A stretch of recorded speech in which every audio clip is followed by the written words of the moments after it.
It is our desire that you leave this gathering with just a very short list of intentions. The first intention that would serve you would be, I've decided that I'm going to be in the vortex. And even though I don't always know what that means or exactly how to get in, I've got the gist of it. I know that sometimes I just sort of stumble in. Sometimes I hear a song on the radio that puts me right there. Sometimes I remember making love to someone and it puts me right there. Sometimes I remember a beautiful view or something that someone said and it puts me right there. So sometimes I just find myself in the vortex. And next time that happens, where I'm consciously aware that I'm having a really delicious moment, I'm going to stop and say, what is it about this that I like so much?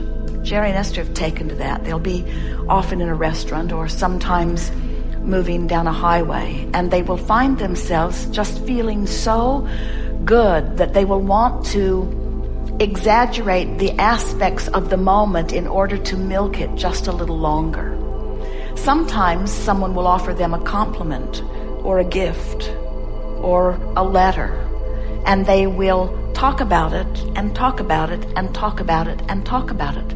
Sometimes they will read your letter 10 times because it felt so good the first time. Why not do it again? In other words, milking the moment of being in the vortex for the singular intention of practicing the in the vortex vibration.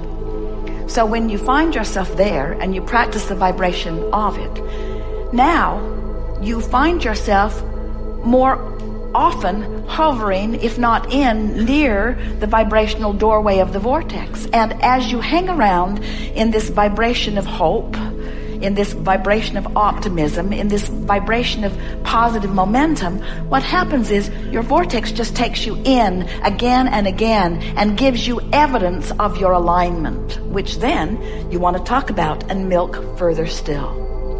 If we were standing in your physical shoes and we found ourselves in the midst of negative emotion, we'd poke at it momentarily just to see if we could squeak one more little burst of power from it.